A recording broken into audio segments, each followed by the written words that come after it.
wanna sleep in, cause I got something to prove. I gotta take what I hate and finally make a move. What's going on, everybody? Welcome to NFL The Betting Blitz Week 15. It is Sunday, December the 14th, 2025. We are back live on a Sunday. We had our pre-record last week. We had almost 9,000 views. We see you guys. We're going to jump off again. We got a huge card today in the NFL. It is December. It's cold. It's snowing in half the country. Bunch of divisional games. Desperation, urgency. Who needs it? Who doesn't? We need it. We're going to back up success with more success. Mike, what is going on, brother? Man, looking forward to another big week of football. Hard to believe we're already at week 15, but lots of luck to everybody that's in their fantasy football playoffs, myself included. But I'm looking forward to talking about this card with you, man. We got a special treat at that 4 p.m. window. Extra games, getting focused in on some big spots here. I like this card a lot, Shark. I thought this looked like a great spot to get in there, roll our sleeves up. I'm going to have probably more action this week than is comfortable. Yeah, well, let's get comfortable because surely we got a lot to discuss here. We have a huge card. Obviously, no bye weeks this week. We had a Thursday night football game, 29-28 Falcons. I know a lot of contrarians cashed that one. I think there's a lot of access to the dogs on today's card. If you guys are in the chat, drop your plays. We'll engage you throughout the show. Obviously, this will be just an opportunity to get a great conversation and discuss. And let's not wait around. Let's get into the business. It is week 15, and let's dominate. First game on the card. Going divisional football in New England. Patriots hosting the Bills, second matchup of the year. This is a showcase game. This is old school Patriots, new school style. It looks like 2010 all over again, but it's 2025. It's Vrabel as the coach. It's Drake May as the quarterback, and it's a Bills revenge game. I know people over the internet and all across TV love revenge. They love that motivational angle. But one of the things we're going to detail in all these games is who needs the game more. We're going to acknowledge right off the bat, a lot of these games, both teams do need it for playoff positioning and seeding. But in most matchups, if we really go into the details, we can find one team needing it slightly more. I think it's the Patriots, but I'll throw it to Mike for opening comments. Mike, what's going on here? Yes, sir. That's a great point about who needs it more. There's definitely going to be some spots that we'll talk about throughout this card. We've got some action coming in. The public loves the New England Patriots. 61% of the bets are hammering away. 53% of the cash. I look at the percentage of bets typically as all the tickets being written. It's kind of the $2 plays, the $5 plays, the parlay plays, the teaser plays. Then we look at the percentage of cash and we say, you know what? Is there a big enough dropper? Is there a big enough better? Is that a sharp respected better that's coming in there dropping that cash? And in this case, there's a little bit of a differential on this Bills side of things. The line has come down from 4.5 to 2. So, currently some movement there. The total's going up, though, 46.5 to 49.5. Be very careful this football Sunday. Just because it's cold does not equate to unders. Think about this. It's the wind. We talk about this in time and again. They can deal with rain. They can deal with snow. They can't deal with the wind in such a same fashion. So just keep that in mind because you'll see a 49.5. You'll see it's cold in New England and be like, oh, this game's going to be a dead under. I would actually think to the other side, but the way I'm looking at this game is the Buffalo Bills for me.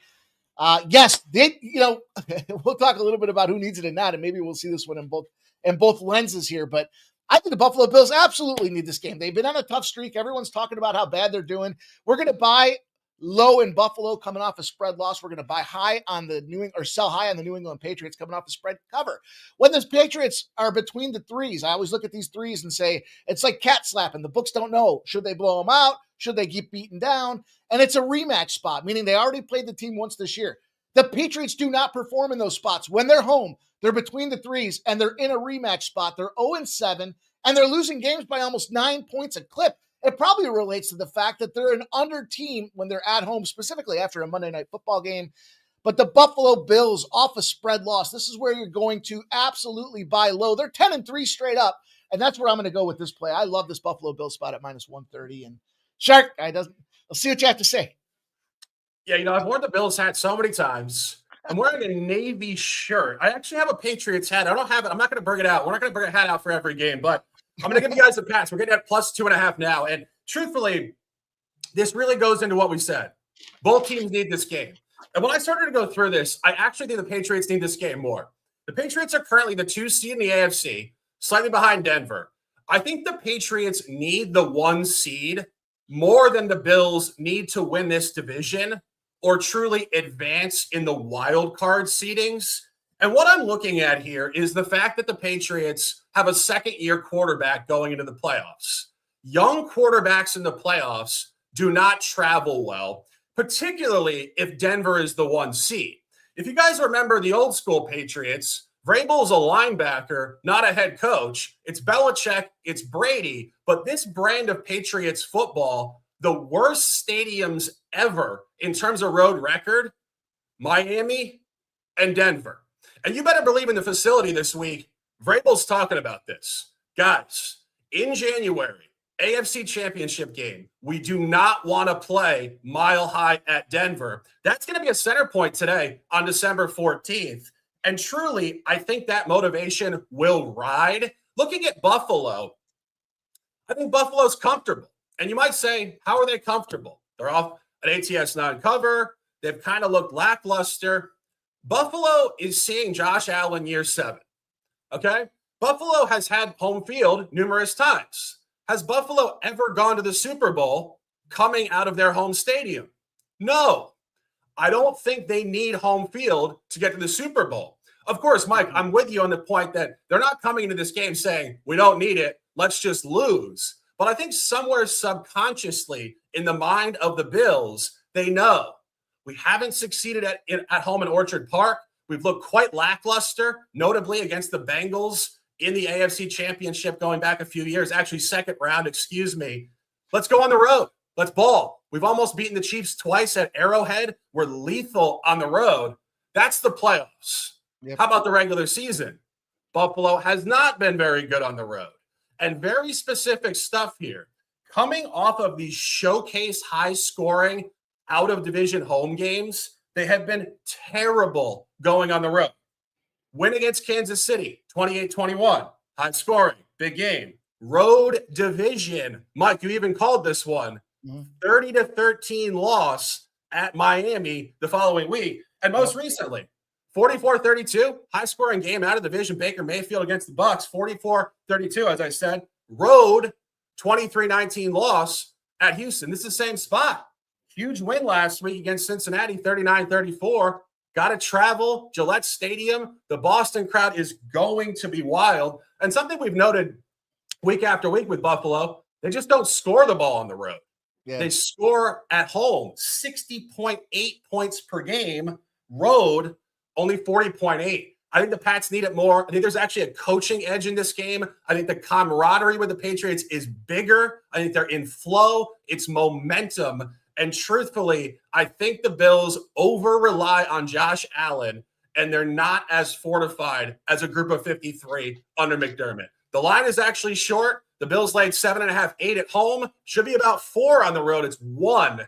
Books like the Pats. Take the Pats. A big competition to open the show. Mike, I'll see you at 4 o'clock to rehash this game, but let's keep it moving. Next game on the card, more divisional football, 1 o'clock in Cincinnati, Paycor Stadium. Ravens-Bengals Part 2. This is one of the beautiful things about late season football. Every team needs it. We got divisional games, we got revenge games, and we have data. We saw these teams play on Thanksgiving. Bengals hammered Baltimore on the road in Burrow's return game. Now you get a revenge game. Does it matter? I don't know. Mike, what do you think? 73% of the bets, 67% of the cash coming in on the Bengals. Slight movement here. Actually, just recent movement here towards the Ravens side of things to move this to an official 3. Still can get some 2.5s out there, but the total at 49.5 moved to 51.5. 63% of the bets, 75% of the cash. What we've seen is Joey Burrow. Comparisons to Andrew Luck. His interview this week did not sound bright and chipper for a guy that came back after surgery. And I mean, he's had some adversity to deal with, though. He's got some great players on the team. They just haven't maximized this guy's potential. Talk about the Bills and Josh Allen's 7th year. It seems like Joey Burrow's in almost a similar situation. He can't get past the hump. You don't think of him. He wants international games. He's not getting them. He's playing games on the road, and they're fucking breaking into his house. I mean, it's disgusting. And, at the end of the day, for this guy, the time is probably now. I'm looking at this game from a total perspective. This total number's high. I told you guys when I start the show, the cold weather does not equate to it, and we've got some opportunities here. Yes, we see that they can run the ball, Derrick Henry and staff on the Ravens side of things. But We've got quarterbacks that can toss the ball around there. This is a quick revenge spot, too. This Baltimore team was a big favorite. Puked the ball up, man. It was 5 turnovers on a Thursday night football game. We can take that exemption. It was a Thursday night football game. Pull that off the equation. Guys that I think will have a big spot in this game here. I like Jamar Chase to get a touchdown. Maybe a parlay Jamar Chase with the over. Baltimore 6-0 to the over against the AFC when the spread's between the threes. Remember, the books don't know. Is it a blowout? Is it a beatdown? What's going on out there? And they dominate to the overs. This is definitely an over spot for me. I'm looking at this game with Jamar Chase. As I mentioned, Jamar Chase, look, a couple times he's seen these boys. 5 touchdowns last year in 2 meetings. 193 yards. Beat him up. 3 in the second game, 264 yards out there. This guy's a machine against this division rival. He's got plenty of time and familiarity against him. He's got his quarterback in Joey Burrow back. I think we're going to parlay Jamar Chase with a guy I'll mention later on in the show as well. Yeah, truthfully, this is a better example of who needs this game more, who has more last day on earth. Today, it's the Bengals. The Bengals are 4-9. The fact that they're actually still in the playoff picture is actually uncanny. What it speaks to is this division being incredibly mediocre this year. Yeah. And, we've talked about this before, but it's actually pretty insane to say that you could make an argument that every single coach in this division should be fired after the year. Tomlin looks terrible. Obviously, the coaching situation in Cleveland looks terrible. Zach Taylor, talk about a letdown after a Super Bowl run 4 years ago. And I think centering on this conversation, nobody's talking about John Harbaugh. John Harbaugh, a lot of wins, regular season wins, not a lot of playoff success. Hasn't made it to the Super Bowl since 2012 against his brother in a win. This is almost Tomlin range in terms of years removed from a deep Super Bowl playoff run. I'll be the first to say it. Here we are, week 15. John Harbaugh should be on the hot seat. And I think when you look at Baltimore this year, they've been extremely lackluster, even when Lamar plays. They're 3-10 ATS. That's a big enough sample for me. It's almost the entire season where I'm just not buying what they're selling against the spread. And you talk about the opposite side of this game, I'm absolutely buying what Joe Burrow is selling in December. 13-1 ATS in his career after week 14. We said it last week. Mike and I were joking about waiting to the last minute to finish a project. Procrastination. Well, Joe, you're here. It's December. It's your time. And I'm listening to that speech. He was annoyed. He's angry. Yeah. I like that.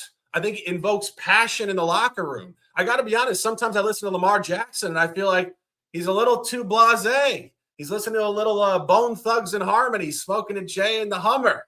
I can't understand what he's saying when he speaks either. So, in all fairness. I love that Burrow energy. And just in terms of the actual game here and what's going on in the playoff race, Cincinnati cannot lose this game. This is game 7. Baltimore, crazily enough, 6-8, if they lose, is not out of the division race.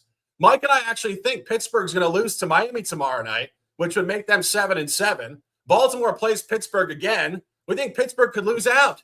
So technically, again, going into the deep subconscious, not walking into the stadium today, but what really lingers in the back of the mind, this is not the last day on earth for the Ravens, crazily enough. And this line is short. These teams obviously did play Thanksgiving night, as Mike mentioned. The Bengals blew them out. They dominated too. It wasn't an anomaly game. You look at that box score, it really was a dominant performance by Cincinnati. This is a short line. I have it to be inside of 3 points. Final point on this. Cincinnati is 2-0 last 2 against the Ravens, against the spread. They were actually 0-5 previous 5. I think this is an even matchup in this division. So when you go 0-5, if you're the Bengals, you're 2-0. You're still 2-5 last 7. I see uptick. I see short line. I see our guys in the chat talking Bengals. Take the Bengals at +3. And let's cash. Next game on the card. Forget all this division stuff. Let's talk garbage football in North Florida, just the way they like it in Duval County. Jets at Jags, 14-point spread. Last week, you saw the Jets, Aaron Glenn, say, enough is enough. He didn't say enough is enough, Justin Fields. He said, Tyrod Taylor, get the hell out of here. Enter Brady Cook. I'm watching Missouri football a couple years, a little Big 12 action in October probably. I like Brady Cook. I think he throws a good ball. I like his mental game. I don't like his mental game. First career start on the road at Jacksonville, a place Hall of Fame quarterbacks struggle. I think Brady struggles here today. I think the Jags blow him out. Mike, any thoughts? Yeah, talk about teams that are in needed spots too, right? Duval, man, let's go. See if they can pick it up and run. 57% of the bets and 67% of the cash on the Jags. Lines moved a ton. Sometimes you want to see that line movement and can you defend it or can you understand why it moved in that direction? Yeah, we're getting a young guy starting out here on the road to make his entrance for these New York Jets that are absolutely dilapidated. We talked the other week about lack of leadership all the way up to the ownership level of this thing. And it's just a lost cause and a lost team. And this poor guy is going to get, I think, cut up. But the thing for me, when you start looking at these spreads, we've talked about this before as well. How many points is the quarterback worth? And was he already factored in that line? So the overreaction now is to look at it and say, well, this quarterback's coming in now and he hasn't had any game time and they just moved the line 3 points. So, let's get on the other side of things. I don't know if I necessarily agree with that. This is probably a lower scoring game. 43.5 moved to 40.5. Tons of cash on the over, 69% of the bets and 72% of the action here. What's going to happen? He's going to come out there and throw 4 touchdowns and light the world on fire? I just can't see that being the case. And the Jags, if you're Jaguars here, there's a couple of teams that are probably in that. Let's get this game over with. Let's reshuffle the deck after this week and see where we stand and how we finish off the regular season. So I like the under in this game. I'll take the under 40.5. Yeah, interesting game. Obviously, when you get a rookie quarterback in his first road start, Mike and I were just talking about this before the show, but this actually reminds me of Tyler Show, quarterback for the Saints, first career road start at LA Rams. And we actually told you guys on this show, going back to that day, we said he's going to get blown out. And he did. It was 34-10. It was a low-scoring game. It went under by a hook. Got blown out by 24 points. This game is graded in the same range. I see the Jags just taking care of business. That's basically all it is. They don't really have to do anything crazy to create margin against a rookie quarterback on the road. And truthfully, you find, I think, even more motivation for the Jags. We talked about this last week. The Jags have been great at this stadium, Everbank Stadium, North Florida, outside of games that were either coming and going from London. If they're in flow, they just perform. We saw them beat the Chargers 35-6 in this stadium. I mean, you talk about lifelessness from an opponent. And really, I think this is an interesting sell point for the Jets. The Jets are 3-10 straight up. They're actually 7-5-1 against the spread. It's very impressive. They're also 3-0 ATS, road out of division, covered at Tampa Bay, beat Cincinnati outright. That was our special in the pilot episode of this particular show in week 8. And they did cover a plus 14.5 at Baltimore, 23-10. The point there is, I think they're too hot. I think they caught lackluster opponents. I think Baltimore's been playing like trash. I just finished talking about it. Cincinnati had a backup quarterback, and Tampa Bay just doesn't cover spreads. This is the opposite. It's a revenge game from last year. The Jags lost to the Aaron Rodgers version of the Jets late season last year in the same stadium, 32-25. They have a new coach. They're rejuvenated. I think the Jags win this game going away 34-10. Take the Jags in this one, and let's cash. Going back to divisional football, we are going to Arrowhead. Chargers-Chiefs Part 2. First game of the season, Friday night special in Brazil. And now we are in cold Arrowhead in December. I got to be honest, Mike. If there was one game I could go to today, it would be this one. You have the champs from yesteryear on the ropes. You have the last day on earth syndrome. It's cold. You get Herbert outdoors where he has not performed well on the road. Mike, did the Chiefs finally stand up, say enough is enough, cover a spread, beat a divisional opponent, and reset the paradigm that they can go to the playoffs? What do you think? It's an interesting spot. I mean, look, who's more likely to make the postseason run, the Baltimore Ravens or the Kansas City Chiefs? Everybody loved both those teams to start the season. And I'm looking at the schedule on the way out of this thing. Doesn't look too complicated after this one. You got Tennessee. We're going to talk about Denver. And then you got Vegas to close off the year. Going to be in a warm stadium environment as well. So, look, Kansas City's in a really good position to make some moves out there. And that means this game's a must go out there and beat them down situation. Overall perspective, I was looking at this thing and, obviously I saw last week's disappointment with the Philadelphia Eagles losing in overtime to these Chargers. Kind of a misleading spot when you kind of peel. Yeah, okay, you could be the simple and say, well, the Chargers won that game. The Eagles played bad. the turnovers that were out there, the missed field goals, there was about a half a dozen opportunities for the Eagles to put away this Los Angeles Chargers team. And on the flip side, look, I think you've got Patrick Mahomes and Andy Reid combo that everybody loves. 72% of the bets and 68% of the cash have come in on the Chargers, and the line's moved against them. So you've got reverse line movement. And can you explain that one? It's not because of the Herbert wrist situation. He already had that last week. So there's something going on out there in the false front. They're trying to, what's happening here, I think, is they're trying to bait you in to take this Charger side of things here. I'm looking at the total, 69% of the bet, 69% of the cash. This number's come down from 45.5 to 41.5, and that's where I want to play on this game. Look, the Chargers are 14-0 to the under after a win of less than 27 points. In other words, they snuck by, just as I described in that breakdown of how they kind of barely got by them Eagles, and they're averaging a total in those next games of 35.5 points. Still give us a 6-point margin against this total that we're at now. The Chiefs go to 12-0 to the under after a non-cover by over 6.5 points. And they're averaging 38.5 points in those spots. So I like this opportunity. Home favorite, terrific rebound opportunity against winning teams. That's a 10-1 number across the NFL. Its last 11. But I'm going to lock in the under 41.5. I think that's a really great play in a divisional game and a second opportunity late in the season where both teams should be firing. What say you, Shark? A lot. And I want to really bring this one out. I haven't worn it in a while. I love this hat. On a suddenly not so casual Week 15 Sunday, the buy hat is engaged. And our guy in the chat says, I think the Chiefs are washed. I disagree. I think you have to look at what's going on here. The Chiefs are really in a great buy low statistically.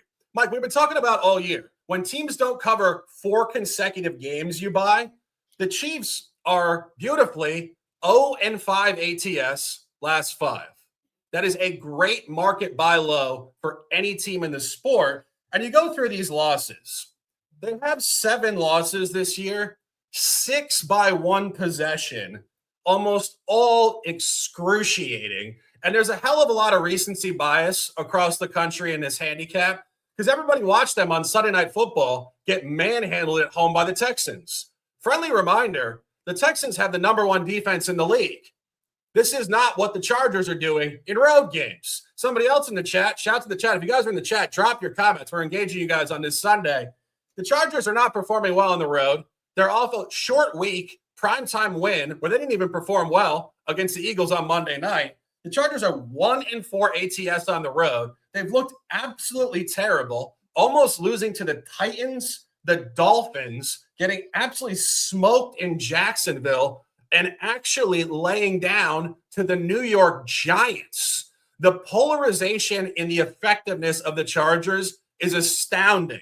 You buy them out west, you don't buy them here. And zooming into that dynamic, this is an early kick time for the Chargers. It's cold. We talk about Tua Tagovailoa struggling in this environment. I got to be honest, I think Herbert is part 2 to the Tua conversation. I think he hates the cold. He's from the West Coast. He's going to be at an off time at 1 o'clock. And the only time the Chiefs have played a 1 o'clock divisional game this year, obviously tons of primetime games for this team, they absolutely blew out the Raiders 31-0. It's a revenge game. It's the last day on earth syndrome. The Chargers are pretty comfy at 9-4. As I said about Buffalo, also 9-4. Casey can't lose this game. It's an absolutely elite spot. Final point on this. We rarely get to this point in pro football where we can talk point differential. It's much more of a baseball thing, run differential.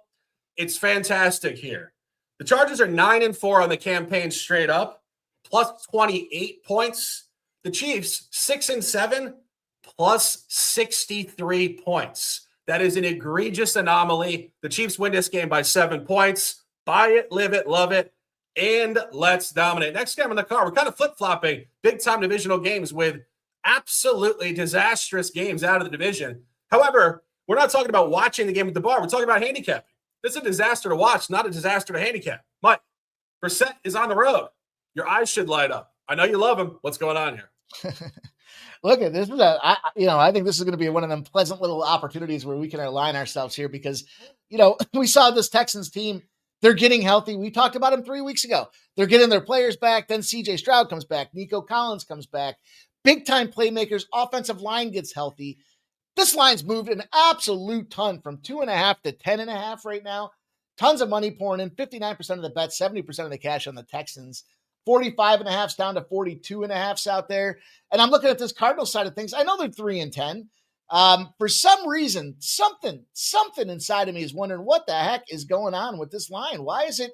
What did I miss that this thing's moving in such an egregious method? Now, look, the Texans are on a run here, but is this where you want to jump in and buy on these guys? I mean, obviously, the Cardinals on the flip side, look, 5 losses in a row. We have a spot, Shark. I believe we have an opportunity when there's intersecting fives. A team's lost 5 in a row versus a team that's won 5 in a row with a low total. We cashed on it already once this year. It's 5-0-1.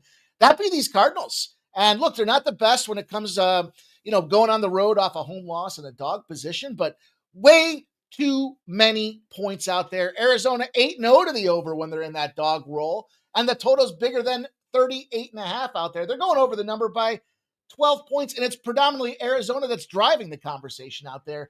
I think this is one of them opportunities. You look at what's happening with the schedule for the Texans, talk about these scheduling spots that are out there.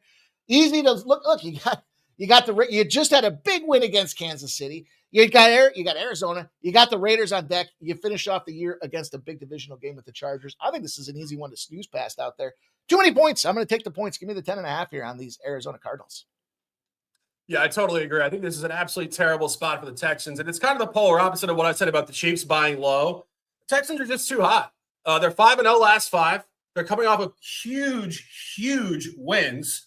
Absolutely, I would say, iconic win in the career of Stroud last week, Sunday Night Football at the Chiefs.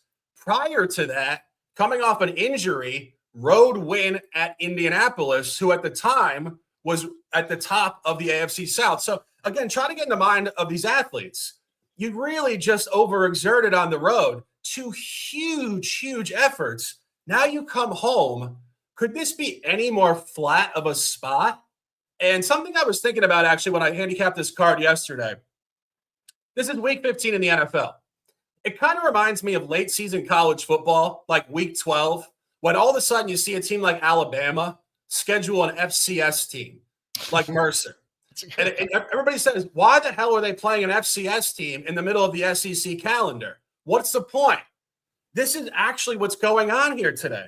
You have at least 5 spreads in the 10 to 15 point range. Just randomly, because of course this is not college football, you just have tons of ultra flat spots for contenders today coming off of huge games and look aheads to huge games next week. This is that spot for Houston. Mike said it. I'm not going to over elaborate. Final point on this. Jacoby Brissett is a journeyman. He's been around for like a decade. He played in this division for 4 or 5 years with the Colts. That holds weight.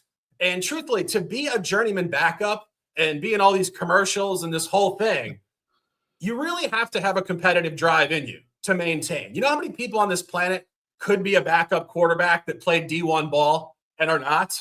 This guy's a competitor, and you've seen it all year on the road. He's gotten his ass kicked in the division 3 times, all blowouts, Rams, Niners, and Seahawks, but he is 3-0 road out of the division. Covered at this division, real tight game at Indianapolis, 31-27, very similar line range, +9, +8.5. Beat Dallas outright, and also almost beat the Bucks. It's a scrappy spot. It's a Cardinal spot. Take +10.5. And let's cash. Next game on the card, going to Chicago, Soldier Field, right on Lake Michigan. Browns at Bears. Shedeur Sanders' second career road game at Caleb Williams. I'm just talking about this. These trap spots for these teams. I'm looking directly at the Bears here. Mike, it's a trap. What's going on? I like the way you said that. Sanders versus Williams. 7 have moved to 7.5. You got the hook in play. 52% of the bets and 54% of the cash are on the Cleveland Brownies. That road game, this total's dropped from 42.5 to 38.5. 74% of the bets, 75% of the cash. And they're saying it is cold. It's going to be single digits, maybe 8 to 10 miles an hour of wind out there, but I don't think that's going to be a problem. I think this is a tough spot. You know, I think I mishandicapped this Bears team, obviously when I thought that they would lose to the Bills and they didn't. And, then they go on and just continue to dominate and show force. But, listen, they stumbled a little bit against that Green Bay Packers team, kind of to be expected, but they have a rematch against the Packers. So you've got this Browns team coming up, and it's like, how do you get yourself up? Like, you had a little emotional letdown, 28-21. You thought you were going to be that, number one team in the NFC North, and the Green Bay Packers and Jordan Love showed you that, they're your daddy. And at the end of the day, for this Brown side of things, hey, 30-29, putting some points up, looking good. I saw some comparisons to Tom Brady when it comes to Shedeur Sanders numbers to kick the season off. Probably a little overreaction here, but I got to like points in this game here. I think that this is one of them defenses optional situations. What are the Browns playing for? What are the Bears looking at here from a look ahead spot? You don't want to get hurt. I think this is one of them opportunities. North, non-divisional road games. 19-1 to the over. 14 straight wins. I'll take the over 38.5. I'll take the cold. I'll take the public thinking this is going to be a lower scoring shit show. And I'm going to say, nope, we're going to see over 38.5 points. And I think we get a good price tag for it. Yeah, I mean, I wouldn't disagree necessarily. Obviously, the weather out there. We see you guys in Chicago. Get that cold whiskey. It's 10:43 a.m. You're going to need it for this early kick at Soldier Field. I hope you guys are having a great one out there. We love Chicago. We love you guys. If you guys are in the chat, drop your comments. Let's talk this game. But I think the Browns cover this game. And, Mike, it's exactly what you're saying. This is not only a trap for the Bears, I think this is potentially a game that they are almost intentionally resting, like out of necessity. Like they almost need a bye week. They're just not getting a bye week here. If you really go back through the previous handful of weeks, it's been an absolute gauntlet. 5-point win at Cincinnati, came home and barely beat the Giants. Key point, didn't cover a spread outside of the division at home around a touchdown. Beat divisional opponent Minnesota. Came home, barely beat Pittsburgh. Notice the trend here, trending down in their ATS home efficiency, although they did cover that game very close. Beat Philadelphia on the road, Black Friday, and lost a tight one late at Green Bay. They played a ton of one-possession games, road games, playoff-style games in conference. Now they come home out of conference against a rookie quarterback in a completely unmotivated spot. But as I said, they actually need rest. Next week, they play Green Bay again, and then they play at San Francisco, and they play Detroit in week 17. This is a black hole game for Chicago. Mike said it last night. He was having some beers. The beers were speaking, but the beers were speaking truth. The Bears could lose this game outright tonight. And final point on this. Last year, we're going to acknowledge different coaching regime. I get it. The Bears had almost an identical spot. And I love these spots. They played 2 consecutive road games at Washington and at Arizona. It was Gauntlet Road. They came home for a home game against New England. Out-of-conference opponent, rookie quarterback. They laid a touchdown, -7 to New England, and lost outright to the Pats last year at home, 19-3, the game before they played Green Bay at home. It's the same exact spot. I think Cleveland could win this game. Take Cleveland at +7.5. Next game on the card, more divisional football in East Rutherford, New Jersey. I said whiskey in Chicago. Get that whiskey, vodka, beer, and whatever in MetLife today. You're going to need it. This is a gross game. I didn't think we'd be sitting here talking about this game in this context. Early season, we opened the campaign, actually week 1. Russell Wilson at Jaden Daniels. Seems like 10 years ago. I almost forgot when I was handicapping this yesterday. Russell Wilson was the starting quarterback for the Giants in week 1. Here we are. It's Jackson Dart at home. It's Marcus Mariota. Truthfully, I think this is a blowout spot for the Giants today. Mike, what do you think? Look, we got 44% of the bets, 42% of the cash on the Commanders. The line has moved. They started out as a favorite. They were -4.5. They've now moved to 2.5. Total gone up 0.5 point to 46. We're seeing some 46.5s out there with 55% of the bets and 56% of the cash. What an absolute mess of this NFC East division has become this year. I don't know what happened. They're just tired of beating each other up. And now they're paying the price out there. tell you, there's a couple spots that I was looking at for this game. I can't believe I'm actually going to say this, but boy, oh boy, the Giants have some issues, man. Jackson Dart says he refuses to play the game the way he should. He has no other way to play it than run through a brick wall. And they just had a tough game, 33-15 against the Patriots. It was a road game. They had the Lions before that. They had the Packers before that. They had the Bears. They had a tough schedule for this Giants team. I just wonder, when does mental exhaustion come into play? And one of my favorite spots in all of sports, you guys know the deal, not just the immediate bounce back revenges. Of course, we love those spots, but man, oh man, teams off a shutout. We were dead wrong last week. I said, you know what? This game profiles to an over, this Vikings-Commanders game, and yet here it is. I'm going to take the Commanders team total over because I just don't know the Vikings can score. In fact, it was the flip side. Giants have now lost 7 in a row. We've got that shutout loss out there. Giants, when they're between the fours, remember, cat slapping, the books don't know what they're going to do. 0-9-1 when they're between the fours, 0-10 straight up. Teams in the dog roll after getting the absolute snot busted out of them are 113-65 against the spread in those spots. Look, Giants play unders against the NFC East when they're at home. They've got a ton of experience against them here, but I'm going to do it, Chuck. I'm going to take the Commanders, man. This is, I wish I had a buy hat. Plus 2.5, though, seems like a few too many points here. It's a coin flip game, so I'll take dog and points in my back pocket. Yeah, well, fortunately, I have a buy hat. Look, I like the Giants in this one. I'll give you guys these. I don't disagree. And something Mike and I were talking about before the show. Obviously, it's pro football. It's December. We got data, and it's the most competitive league in the world, really. So clearly, it could go either way. But I actually think this is a terrible spot for Washington. Washington is staying on the road off a blowout, as you mentioned, incomprehensible blowout, 31-0 last week at Minnesota. Forget that. But staying on the road, going back to a backup quarterback, and as our guy Ziggy said in the chat, short week. They go home. They play the Eagles at home on Saturday. So you talk about just the ultimate dead zone spot, and you talk about the psychology of this game. Washington has absolutely nothing to play for. Mariota is a journeyman. He's not going to Super Bowls. He's doing nothing. If anything, he's going to retire in a year or two. Jackson Dart, as you said, he likes to run into the train. He's one of the highest energy players in the league. And you have the Giants. Mike, you said it, but I do want to clarify. They are off a bye week, which I think is not as much of a fatigue point as you were mentioning. So they get a full bye week off that loss at New England. They're going to be refreshed, whereas Washington's going to be completely dead fatigued. And you're getting this interim coach, Mike Kafka, young guy, I believe right around 40 years old. He's an offensive coach. This guy's coaching for his NFL career today. And you get Jackson Dart, who's going to be playing renegade-style football. I just feel like there's a massive energy gap in this game. I feel like this is a funeral spot for Washington and like a real high-level point for the Giants. And final point on this, similar to what I said about the Jets, kind of interesting because it's both sides of the New York football market here. The Giants are 2-11 straight up, but they're actually 8-6 against the spread. And the only other time Jackson Dart played a home game in the division this year, he actually played great and beat Philadelphia 34-17. It's a revenge game.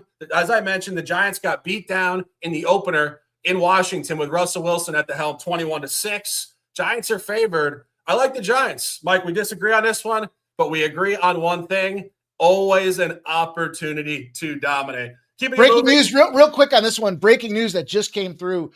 Chris Rodriguez, the running back for the Washington Commanders, just got downgraded to out for that game, literally 30 seconds ago. So there you go. Yeah, and just one point on that. As I said, I just don't think Washington really has anything to play for here. Like, I think the season's done. You saw they brought Jaden Daniels back maybe just to get some morale up. He gets decked in the open field, I believe, off an interception, maybe another arm injury, elbow injury, something like that. This is just a play out the string game for Washington. Like, it's got very little detail on it. But anyway, we'll see what happens and keeping it moving. Next game on the card, final game at 1 o'clock. Talk about these games that might as well be college games. The Eagles are Alabama and the Raiders are Mercer today in Lincoln Financial Field. Eagles laying 12.5 points. This is just a dead zone game for the Eagles. The Eagles have lost 3 games in a row. So you watch TV, you watch X, you watch Instagram, whatever you watch. Of course, people say, well, they're going to win. Key point, win, not cover. These guys are not out there to cover spreads and blow teams out. They're there to win the game. And like we said with the Bears, It's a dead zone spot for Philly. They're coming off a primetime game. They got to look ahead to Washington, short week. Terrible spot. I think Vegas covers. Mike, I think you lie. What a dud that the Hard Knocks folks put together. They've got this new football series mid-season. They're following these teams, and they take a full division. This year, they picked the NFC East to follow to premiere the show. And it's got to just be, even the production staff's got to be like, what are we doing coming to these games?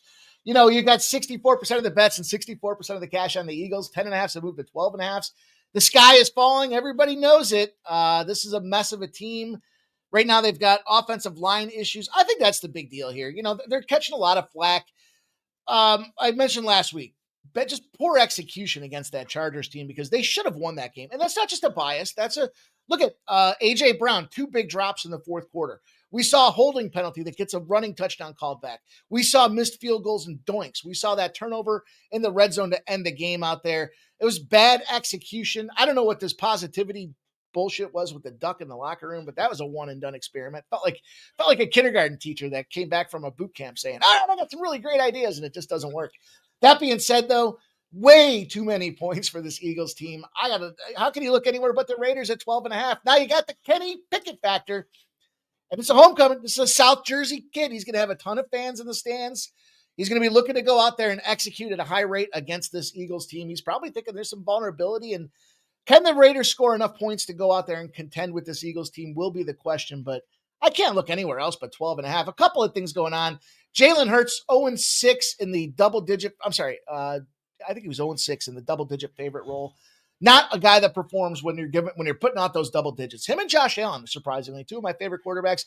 Neither one of them finds a way to get it done.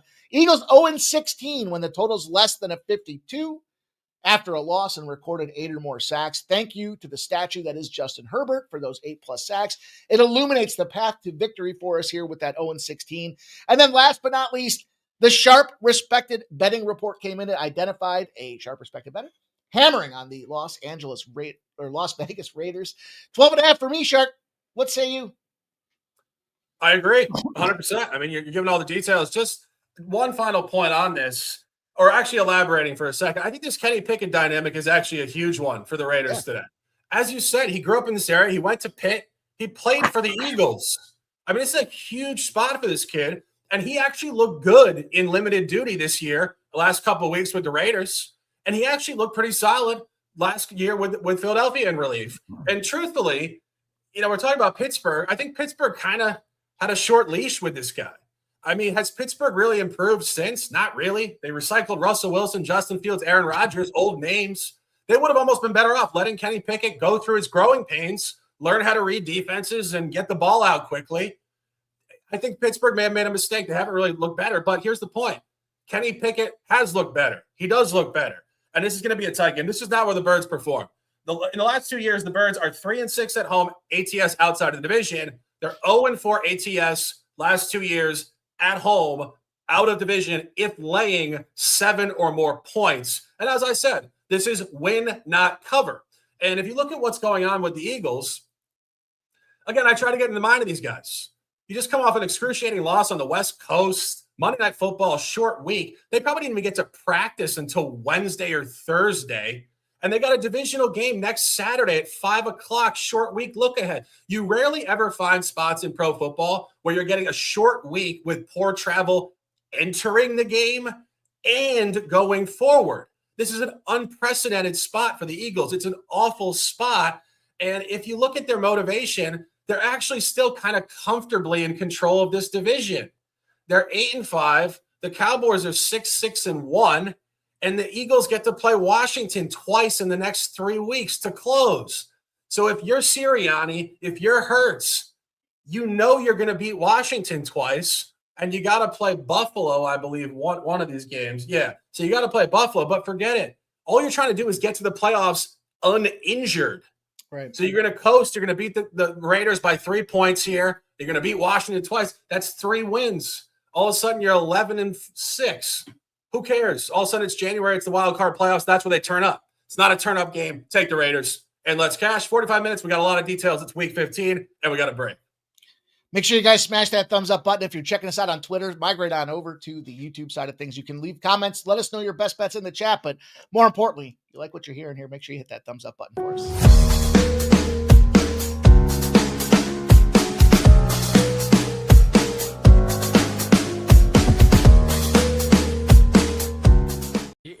sure this is legal? I don't know. It's fun though, isn't it? It is legal and it is fun. 4 o'clock slate. We got 5 games at 4 o'clock. Interesting stuff here. We don't have any 4 o'clock games today. No 405s. The league said enough of the bullshit. These are all big games. They're all 425. I'm here for it. Mike's here for it. You guys in the chat are here for it. Let's continue to talk ball. First game here, Colts Seahawks. Not exactly what we would have thought going back about 5 or 6 weeks. All of a sudden, the Seahawks are laying 14 points in the game, and Phillip Rivers is off his couch. This is one of the most bizarre signings in league history. I understand this guy's basically a Hall of Fame quarterback. He's got great credentials. He's been in the playoffs almost every year of his career going back to the Chargers, and he quarterbacked this team in 2020. However, he's 44 and he hasn't played pro ball in 5 years. Mike, that doesn't translate, does it? Here's the deal, right? We've got some 50-50 on the cash, 51% on the Colts. Lines moved a ton, obviously. We're getting 14 points now. All right, so I did some research. I figured out what the deal was here, or at least I think I did. First of all, interesting prop bet I saw out there, and I won't mention the book because we're not affiliated with them, but I will say this. The option was either his first pass, Phillip Rivers' first pass, is longer than the number of kids that he has. And he's got 10 kids. So they're saying he's going to go out there. Is his first pass completion going to be 11 yards or longer? That being said, I thought that was just a funny little anecdotal, humorous position that we have there for this game. But the question is, why do they bring this guy in? And the answer is because of the connection and the familiarity. So Phillip Rivers is running a high school team, runs the same exact offense that this Indianapolis Colts team does. Now you might go, well, yeah, that's a big stretch. But every week, he's connecting with his friend, the head coach, and the offensive coordinators, talking about the package, talking about the playbook, talking about the way that they can utilize that. And there's a lot of familiarity now in that offense. So look, they've been turning around. They had Indiana Jones, tough situation. Probably shouldn't have ran him out there with the questionable broken leg, and then he gets the Achilles or whatever. Tough situation for this team, but they still have a lot of pieces, and you're giving me 14 points. I don't know that the Seahawks care about this game. The game that they care about is the one that's on deck next here. And these Colts got to plug the gap, got to find a way. Can they just use this guy to get through here? Are we going to see the Seattle Seahawks nuke these guys when they've got the Los Angeles Rams, a divisional game on deck next before they close the season off with Carolina? This might be that nasty. Look, a lot of travel as well. 3 of their last 4 games were on the road for the Seahawks. Now they come back home for a 2-game stand. So we might catch a tired team here, and 14 points is too many. I can't believe I'm going to do it. I'm going to take the Colts. I'm going to say, give me the Colts with the 14. It's ugly, man. Close your nose and hope for the best.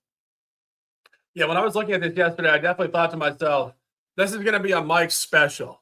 Absolutely Colts plus 14. I haven't gotten there. Maybe I don't have that grime in me. Like Mike's from upstate New York. He didn't have a furnace last week. It was 45 degrees in his house. The guy's a grind. I'm down in Florida. I'm chilling in the sun.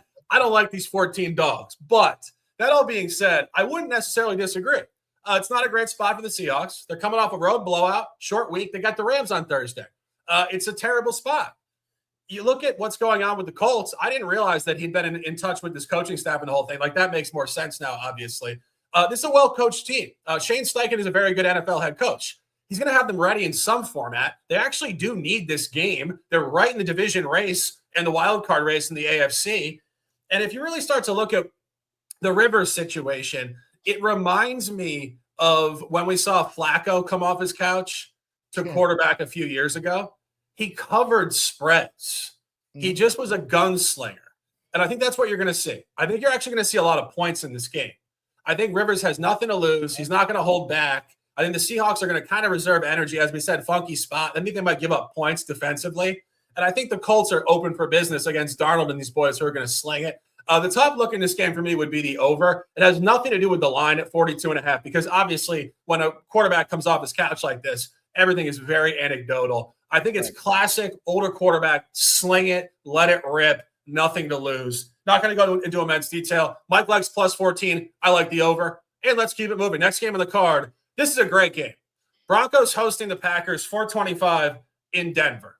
I know some guys at this game. I know this crowd is going to be absolutely live. I was talking about the Patriots historically having an awful record in this stadium. Green Bay barely plays here. So we don't really have a lot of spot-specific numerical analysis here, but we do have a great conversation. You got the 1 seed in the AFC, and you got the Packers here at 9-3-1. Mike, I went into detail. I have a lot of notes all these notes came together for me and said, have a beer, watch the game. I don't really have an angle. Do you have an angle? Cheers up, fears down, right? Let's go. Here, we've got ourselves 66% of the bets and 69% of the cash on the Broncos have gone from -1.5 to +1.5. That's moved through zero. 61% of the bets, 63% of the cash are on the over, yet the line has come down 2 points out there. And I do think I have an angle for this game. So a couple of things. One, we've got the fact that two teams that have over 9-game over 500 win streaks going on right now, right?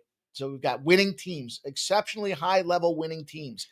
When they come out there and they're dogs, they're 0-7 in those positions. There's two teams this week. It doesn't happen very often, but two teams this week that fit the criteria. The first one is the New England Patriots.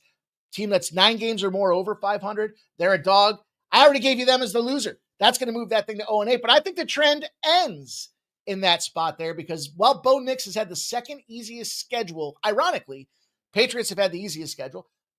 Broncos have had the second easiest schedule. They're both teams that are on a surging run right now. But I think Bo Nix, everyone's been questioning this guy. Can he get it done? There's a home field advantage that's inherent with being at altitude and mile high here with Denver. Building a new stadium. It'll be fun to see what that looks like down the road. But Packers, the big thing for me with the Packers game here, yes, they've got that Bears game coming up. We already talked about that one. That's another big spot for the division. And they're coming off of 3 straight divisional games. That takes wear, that takes tear, that's physical, that's mental, everything, emotional, all the things that go into it against big divisional rivals here. This is a letdown spot for the Green Bay Packers for me. I'm going to take these Broncos. As crazy as that may be, as I talked about how soft the schedule's been in the positions for these guys here, I just, listen, I'm going to turn the plane in the storm. Green Bay's 0-9 when they're playing against the spread as a favorite after a home game and allowed less than 250 yards. This is a spot where we want to fade the Green Bay Packers and take the Denver Broncos. Take the money line. Feel pretty good about yourselves, and I'll see you guys at the winning ticket counter. Yeah, I mean, great analysis. As I said, I don't really have anything. I could see either side winning this game. I think the Broncos are a little too hot, but something we've talked about with the Broncos almost every week, they play up and down to the moment. This, in my opinion, is a high. Obviously did not cover last week at the Raiders, and one of the most egregious backdoors you've seen all year. The internet exploded when the Raiders kicked a field goal to lose conveniently by 7 and also go over in the final moment too. Absolute insanity. I won't go into detail, but the cynical minds across the internet were thinking there was certainly some backdoor movement in that outcome. I have nothing to say on that, but I will say oftentimes when you see the Broncos in this current window off a bad effort, they play better. I don't really have a side. We'll leave it to Mike in this one. And let's keep it moving. Next game on the card, more out-of-conference ball, 425 in San Francisco. Titans on the road at the Niners. We talked about a bunch of these spots being terrible for these big favorites this week. This is not one of them. I think this is a Niners blowout. I got some notes. Mike, any thoughts?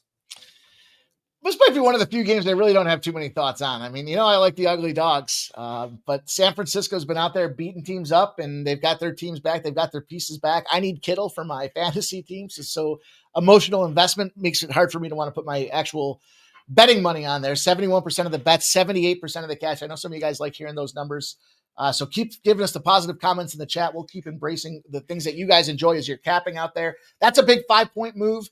Then we got a total that's moved downward, despite 61% of the bets and 74% of the cash being on the over. We've got a little reverse line movement there, probably thinking Tennessee's toast. And I guess you can't describe, you talk about punting and just playing out the string. And what are the Titans doing out there? The 49ers do have motivation, and they're putting the pieces together. They weathered the storm, surprisingly, with a Mac Jones who didn't look too bad out there because they've got pieces. The highest, I should say the highest priced, meaning the worst odds for a guy to score a touchdown this week here are Christian McCaffrey. So they like CMC to go out there, run this game, put it on the ground. Probably to me feels like a little bit of a, let's just get this thing over with and get the hell out of here spot. But I'll leave it to you. I don't have much on this game. Go for it. Yeah, I like the Niners. The Niners is a big time spot for me. I'll give you guys minus 12.5. I think we're getting some steam here. I'm checking what the line is now. I think it's actually maybe still 12.5. Yeah, still 12.5. But that all being said, this is a great spot to sell the Titans. The Titans are off of a win. Should I say any more? I will. The last time they won, they've only won 2 games this year. They beat Arizona, and they beat Arizona on the road. And if you guys remember the game at Arizona, Arizona was up in the game 21-3. And then all of a sudden in the fourth quarter, Kyler Murray fumbled, giving them a touchdown. DeMercado, the running back, had a touchdown, decided to drop the ball at the 1-yard line for a touchback. And then, of course, the coach, Jonathan Gannon, just reamed him out on the sidelines. And then slightly later on, Arizona fumbled in the most arbitrary play you've seen all year. Fumble back and forth, all of a sudden a touchdown for Tennessee. Point being, Arizona in that game completely gave the game away historically so Tennessee could win. What happened last week? Cleveland, welcome to the party. 3 egregious plays late in the game to give touchdown opportunities to the Titans. So the Titans this year have 2 wins. They're both on the road, both out of the division, and both times the opponent gift-wrapped the game for them. So what did they do after they beat Arizona? They stayed on the road on Western time, went to Las Vegas, a Las Vegas team that has not looked very good this year with Geno Smith. They lost by 10 points, did not cover the spread. And you look at the Niners, we're talking about these teams like the Eagles laying 12.5, same number, coming off a short week, leading into another short week. This is the polar opposite. The Niners beat the Browns on the road in week 13, November 30th. They had a bye week last week. They're rested. They're ready to go. And next week, they don't play until Monday Night Football. So it literally is the polar opposite of the Eagles spot. Full rest coming in, an extended rest going into next week. And Purdy in this window, after becoming the starter late season 2021-22, I believe, or 2022, he just demolishes these bad teams. You've seen it year after year. If the Niners with Purdy on a full staff game are laying 12.5 points, expect 30-10 or somewhere in that range. The Niners need the game. The NFC playoff picture is packed. The NFC West is packed. The Niners actually could win out and still win this division. They're healthy for the first time all year, outside of Fred Warner, I believe, still up in the booth. That's fine. There's a blowout spot. Do not buy the Titans today. Take the Niners and let's cash. Final divisional game on the card, 425. This is not obviously a Western game in New Orleans. Panthers at Saints part 2. Interesting game here. I know it's going to be live as hell in this stadium. You get a 425 game in New Orleans. People are boozed the hell up. Going to be a hell of a vibe. Get a revenge game. Carolina played their worst game of the year against Tyler's show at home going back a few weeks. Took a 17-7 loss. Bryce Young and the boys all of a sudden in the one spot in the NFC South. Big motivation. I think Carolina gets the job done here on the road. Mike, any thoughts? Carolina as a favorite is a big red flag here. You could show me the dough, man. We've been on this guy from the hip hop and get go here. 67% of the bets are on the Panthers. 51% of the cash are on the Saints. This total has gone from 43.5 to 41.5 with 65% of the bets and 78% of the cash in the on the over. And yet it's coming downward. And Panthers, look, books are saying public loves these guys. They score a lot of points after they recorded less than 370 yards. Boy, they fire off the overs 18-0 and they blow the numbers out. So in a divisional game with a profile that shows a lower total, is it the Carolina Panthers that are going to score them points? The question in reality is here in the favorite role, they're 0-11 against the spread and straight up, and they're losing by 10.1 points a spot. The Saints, listen, if you fade the Panthers as a favorite against teams that are sub 400, you're 24-0. That's good enough for me. I'll go with the plus 2.5. It's even money. I wish it was 3. Maybe it'll be 3 by the time we get to game time, but I'll take a 2.5 with the Saints here. I'll just, look at Bryce Young. I know, I think you're a Bryce Young guy. So talk to me. Tell us about this game. What are you doing? Yeah, I mean, I just think this is where it's due to reverse. I mean, I would say this whenever we have these long-term trends that truly don't make a whole lot of sense. They're going to cover a game at minus 2.5 eventually. I mean, they just beat the Rams, if we're being honest. Like, the quality of this team is high. So when a team is 0-11, what I say is they're very due. Like, books don't keep laying out the same line just to gift wrap to the public here who just says they'll never, ever win. So I think there's a law of averages reversal coming here. I also think it's a spot to fade Tyler Show. We've seen this already. He's played 4 career road games. He's been very good on the road. He's 2-0 ATS in the division on the road. The last time he won a divisional road game, as I said, he beat Carolina, came home against Atlanta, Kirk Cousins, loss, 24-10. Same thing here. Off a huge high last week, beat the Bucs on the road, now coming home in the division, and you get a divisional revenge game. Carolina has more circle on the calendar environment here today. Canales, last year, I'm listening to some commercials. I thought he was kind of soft-spoken. I thought he was Spanish. He is Spanish. That's great. I thought it wasn't going to translate to an NFL locker room because cultural demographics absolutely matter in terms of the motivation and the connection player to coach. I was listening to him last week. I actually think he's a very smart guy. I think he's a good coach. So he's going to have his guys. Right now, it's 12:12 Eastern. Canales is in the locker room right now saying, guys, we played our worst game of the season against the Saints. This is a live arena in New Orleans. Let's go out there and beat their ass and take control of this division. Take Carolina. Mike, we disagree. It's all love and respect. And keeping it moving. Final game at the 4 o'clock slate. Lions-Rams. Talk about big-time football here. This is going to be one of those games. You want to take points. You want to take the over. Mike, we got a good conversation in this one. I think you're leaning towards the road underdog. Yeah, listen, this is a big opportunity. What another situation with the Stafford versus, quarterback swapperoo again for a battle. And these Lions went from -1.5 to +6, 77% of the bets, 70% of the cash are on the Lions side of things here. And it's kind of some late movement that's coming in and dropped this thing down to 5.5. So we're trying to get a bigger picture of U-shaped movement. The Sharps came in early and looks like they bet on the Rams, and now they're coming back and they're taking these Lions because it's a lot of points, and especially a total that's expecting to have a blowout. 48.5s are now 55s with, look at the numbers, 60% of the bets, 51% of the cash on there. Talked about the Rams having a big game on deck, and I think that's probably a little bit of the challenge for these boys. Yeah, we talked about that Seahawks earlier and divisional situation. You did a great job talking about the NFC West and how jam-packed it is right now.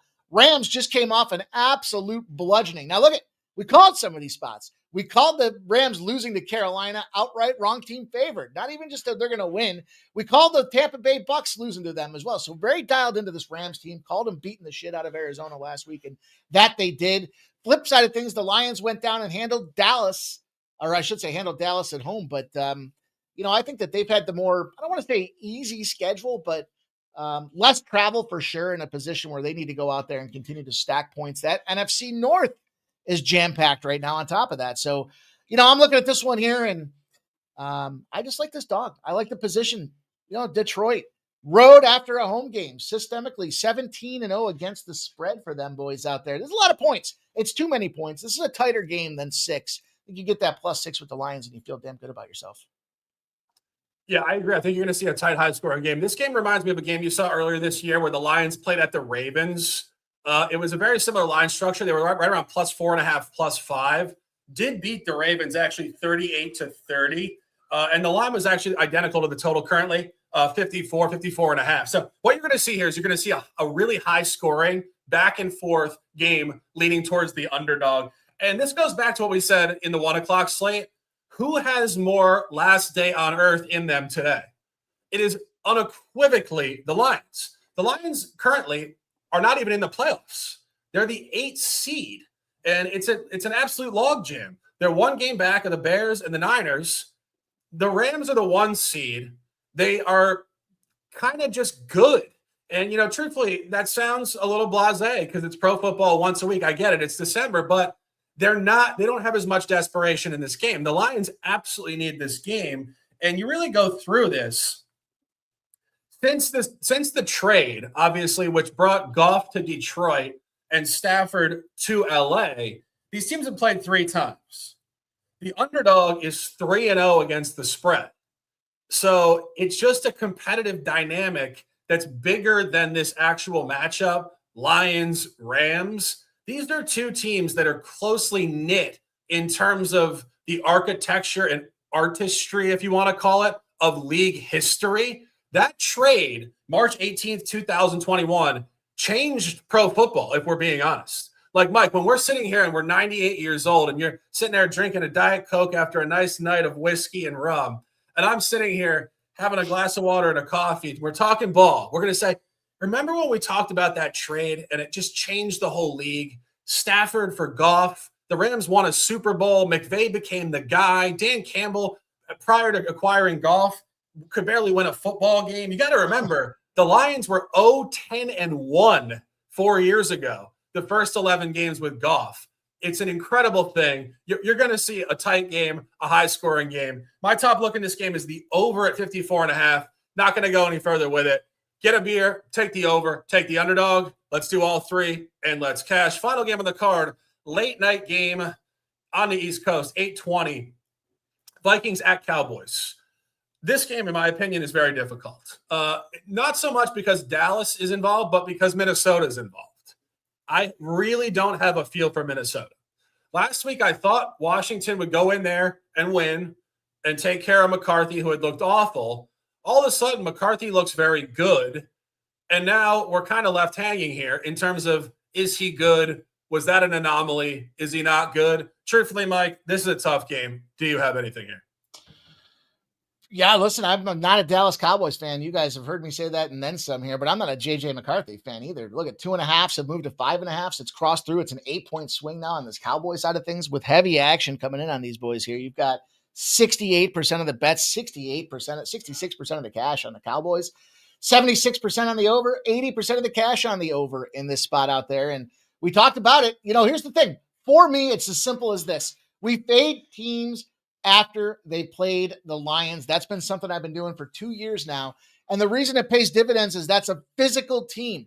They want to play the game in the trenches. Look at their damn running back situations. You've got, Montgomery, you've got, Gibbs, the whole gamut of guys that are out there running the ball. And that just wears teams down. And it shows time and again, this is an 80% win rate at these boys after playing the Detroit Lions. As much as I don't want to get involved in the Vikings, I don't think there's much more to say than that. They got physically busted up. Look at the Giants. J.J. McCarthy comes back. Is he who we thought he is? 31-0, big offensive performance. Interesting shot. They lose 26-0 to Seattle. They win 31-0 against the Commanders. They probably shoot this game over the total because the Cowboys secondary stinks.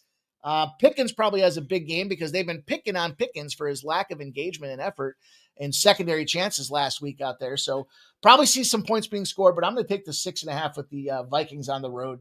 I think this is actually, I guess it's sitting around 5.5s out there. So by game time, I expect it'll be 6, but I'll give the Vikings plus 5.5. I hate Dallas.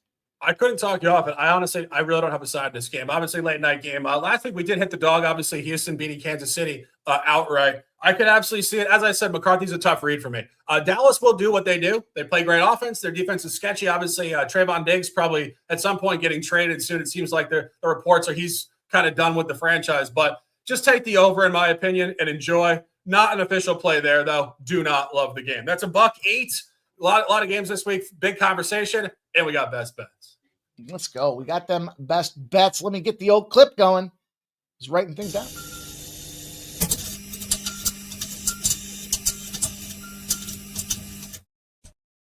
Sundays are for the Sharps, the Shark and Mikey Money Week 15. NFL The Betting Blitz. Mike, best bets. Couple of spots that we aligned with today. We aligned on the Arizona side of things. We aligned on the Raiders side of things. I'm looking at 4 of them for you. Actually, I've got a 5-pack here this week because I've got a player prop. I told you I was going to give you a touchdown player prop. Some of you guys had asked for that. I wanted to bring it to the table. Jamar Chase is leg 1.